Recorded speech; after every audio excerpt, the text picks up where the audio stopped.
Esselamu Aleyküm ve Rahmetullahi ve Berekatuhu. Bir gün Peygamber sallallahu aleyhi ve sellem sahabeleriyle oturmuştur. Sahabelerden biri der ki, ya Resulallah mənə nəsiyyət elə. Peygamber sallallahu aleyhi ve sellem nəsiyyət eləyir.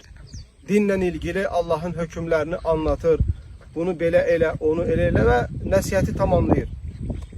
Ve sonra der ki, ya Resulallah, tövsiye bittikten sonra yine mənə nəsiyyət elə. Peygamber sallallahu aleyhi ve sellem buyurur ki ona, zaman zamanla. Ne demekti bu zaman zamanla? Yani hatta nəsihət olsa bile, hatta dinle danışası olsak bile, eğer biz bunu davamlı eləyəriksə adam yorulur. Ona göre Peygamber sallallahu aleyhi ve sellem her zaman değil. Bazen nəsihət dinleyecek, bazen kitap okuyacak, bazen nəsihət edecek, bazen de Allah'ın yarattıklarını görüp əzəmətini dərk eləmək üçün istirahate çıkacak, dostlarımızla, ailemizle gezecek. Biraz da nefsimizi istirahat etmeye fırsat tanıyacak. Yani nefsimizin de istirahat etmesine izin verecek.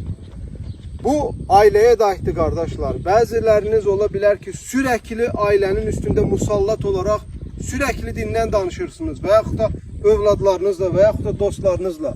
Bu doğru değil. Her zaman münasip oldukta zaman ve mekana uygun şekilde ve adamları yormadan nəsihət etmeye çalışın. Esselamu Aleyküm ve Rahmetullah.